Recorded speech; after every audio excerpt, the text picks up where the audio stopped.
اور اگر وہ میرا مجمع میں ذکر کرتا ہے تو میں اس سے بہتر مجمع میں یعنی فرشتوں کے مجمع میں جو معصوم اور بے گناہ ہیں کہ اس کا تذکرہ کرتا ہوں۔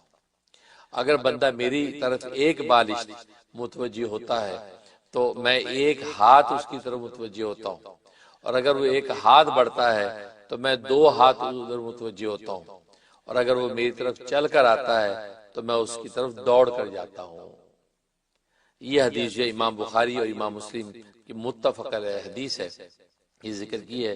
باقی اس کے علاوہ جو ہے وہ ترمذی، ابن ماجہ، ان سب نے اس روایت کو نقل کیا ہے۔ شرح: اس حدیث قدسی میں حق تعالی شانو نے ذکر اللہ کرنے والوں کے لیے 8 انعام و اکرام بیان کیے۔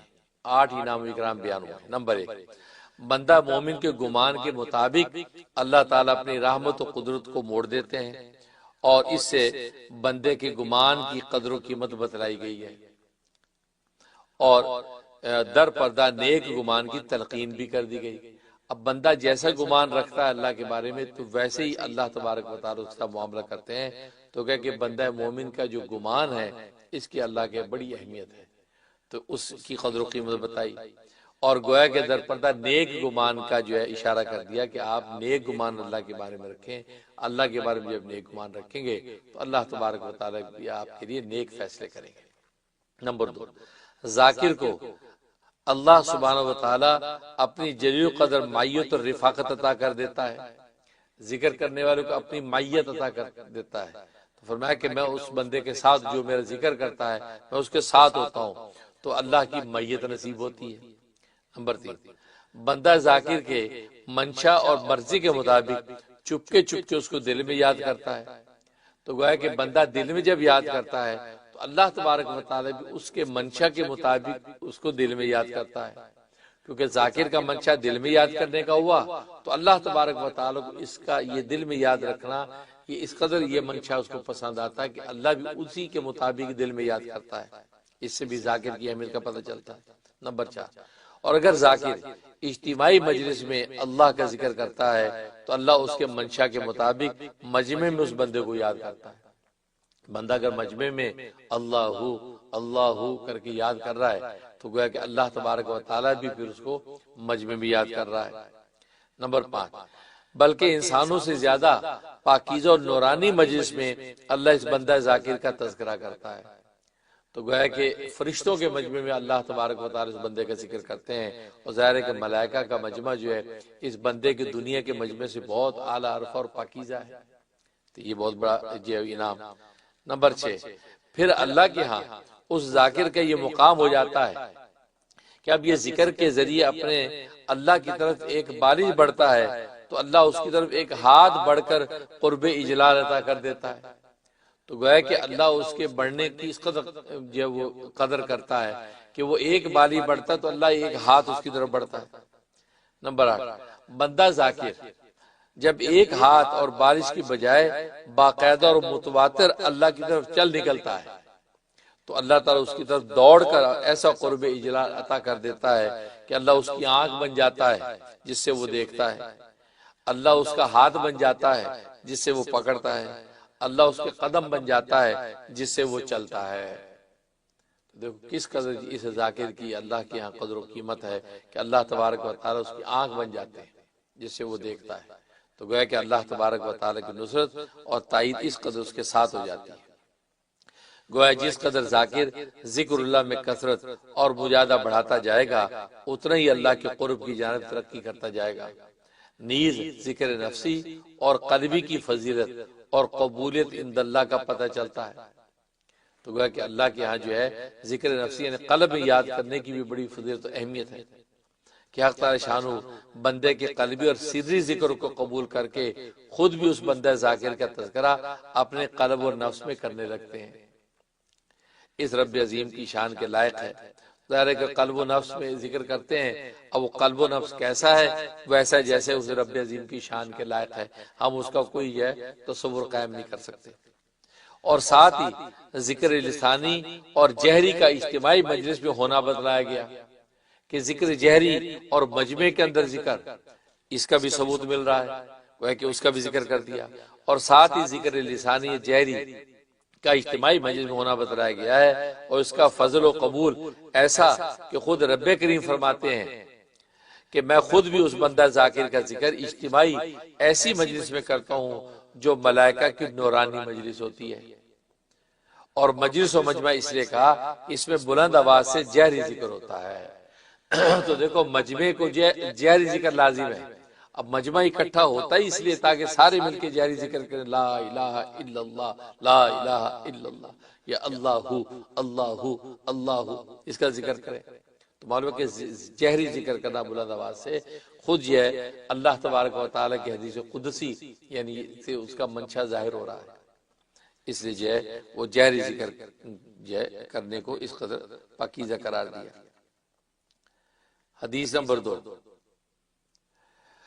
حضور اکرم صلی اللہ علیہ وسلم نے ایک مرتبہ صحابہ کرام رضوان اللہ علیہ مجمعی سے ارشاد فرمایا، کیا میں تم کو ایسی چیز نہ بتاؤں جو تمام اعمال میں بہترین چیز ہے اور تمہارے مالک کے نزدیک سب سے زیادہ پاکیزہ ہے اور تمہارے درجوں کو بہت زیادہ بلند کرنے والی ہے اور سونے چاندی کو اللہ کے راستے میں خرچ کرنے سے بھی زیادہ بہتر ہے، اور جہاد میں تم دشمنوں کو قتل کرو اور وہ تمہیں قتل کریں، اس سے بھی بڑی ہوئی ہے۔ صحابہ کرام رضوان اللہ علیہ مجمعین نے عرض کیا کہ ضرور بتلائیں۔ نبی اکرم صلی اللہ علیہ وسلم نے ارشاد فرمایا، اللہ کا ذکر ہے، ذکر اللہ یعنی اللہ کا ذکر ہے، یہ جو کرو گے تو اس کے اتنے اونچے مقامات اور درجے ہیں۔ حوالہ صحیح حدیث ہے، یہ مسند احمد کی اور سنن ترمذی میں بھی ہے، ابن ماجہ اور مسند حاکم میں بھی۔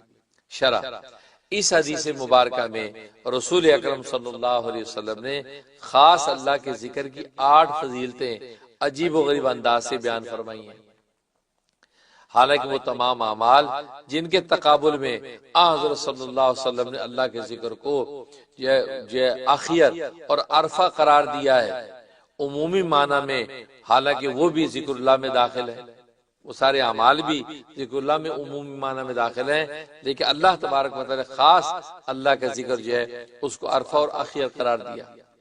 لیکن حضرت صلی اللہ علیہ وسلم کا منشا وہ عمومی مفہوم پر مبنی ذکر نہیں، بلکہ وہ خاص ذکر اللہ جو قلب و زبان سے بندہ ذاکر کبھی سرن اور کبھی جارن، کبھی انفرادن اور کبھی اجتماعاً مجالس خیر میں کرتا ہے، وہ مراد ہے۔ اس سے پتہ چلا کہ اکیلا اللہ کا ذکر، اللہ اللہ اللہ یا لا الہ الا اللہ اللہ اللہ، یہ ذکر مراد ہے جس کی فضیلت نبی کریم صلی اللہ علیہ وسلم بیان فرما رہے ہیں۔ اس سے ان نادان لوگوں کے کلام کی تردید ہو گئی جو تمام اعمال خیر کے ذکر کو ذکر اللہ کہہ کے خاص اللہ کے ذکر کی نفی کر دیتے ہیں۔ وہ کہتے ہیں جی نماز بھی اللہ کا ذکر ہے، جی تلاوت بھی تو اللہ کا ذکر ہے، وہ عمومی معنی میں سر چیزوں کو ذکر میں شامل کر دیتے ہیں، اس سے انکار نہیں ہے، لیکن اس حدیث میں نبی کریم صلی اللہ علیہ وسلم جو ہے یہ خاص ذکر کا تذکرہ کر رہے ہیں، اور خاص اللہ کا ذکر جو اللہ اللہ کے عنوان سے ہو یا لا الہ الا اللہ لا الہ الا اللہ ہو، وہ مراد ہے، یا الا اللہ کی ضربے لگیں، یہ مراد ہے۔ اس سے ان نادان لوگوں کی کلام کی تردید ہو گئی جو تمام اعمال خیر کے ذکر کو ذکر اللہ کہہ کر خاص اللہ کے ذکر کی نفی کر دیتے ہیں اور مجالس ذکر سے دور رہتے ہیں۔ حق تعالی شانو سمجھ و توفیق عطا فرمائے۔ بار کہ وہ 8 فضائل مندرجہ ذیل ہیں۔ نمبر 1، تمام نیک اعمال میں سب سے زیادہ نافع اور خیر عمل خود اللہ کا ذکر ہے۔ نمبر 2، بادشاہوں کے بادشاہ اور ہر چیز کے مالک کے مطلق کی نظر میں سب سے زیادہ پاک اور عمدہ اللہ کا ذکر ہے۔ نمبر 3، بندہ ذاکر کے درجات عالیہ کو اللہ کی نگاہ میں سب سے زیادہ بلند کرنے والی چیز اللہ کا ذکر ہے۔ جو اللہ کا ذکر کرنے والا ذاکر ہے اس کے درجے کو سب سے زیادہ جو بلند کرتی ہے اللہ کے ہاں وہ اللہ کا ذکر ہے۔ نمبر 3 بتایا کہ بندہ ذاکر کے درجات عالیہ کو اللہ کی نگاہ میں سب سے زیادہ بلند کرنے والی چیز اللہ کا ذکر ہے۔ نمبر 4، اللہ کی راہ میں سونا لٹانے سے بھی زیادہ اعلیٰ افضل اور نافع اللہ کا ذکر ہے۔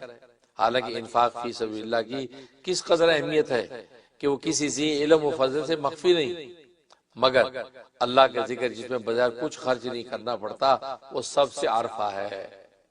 نمبر 5، اللہ کی راہ میں چاندی لٹانے سے بھی زیادہ نفع بخش عمدہ عمل اللہ کا ذکر ہے۔ اللہ کی راہ میں چاندی لٹانے سے بھی زیادہ افضل عمل جو اللہ کا ذکر ہے۔ سونے کے ذکر کے بعد چاندی کے ذکر کی بظاہر کوئی ضرورت نہیں رہتی تھی۔ جب کہتے سونا جب وہ لٹانے سے بھی افضل ہے تو پھر سونے سے کمتر ہے چاندی، تو چاندی کے ذکر کرنے کی ضرورت ہی نہیں تھی۔ اس کی کیا وجہ ذکر کیا یہ بتا رہے ہیں۔ تو نمبر 5 میں بتایا اللہ کی راہ میں چاندی لٹانے سے بھی زیادہ نفع بخش عمدہ عمل اللہ کا ذکر ہے۔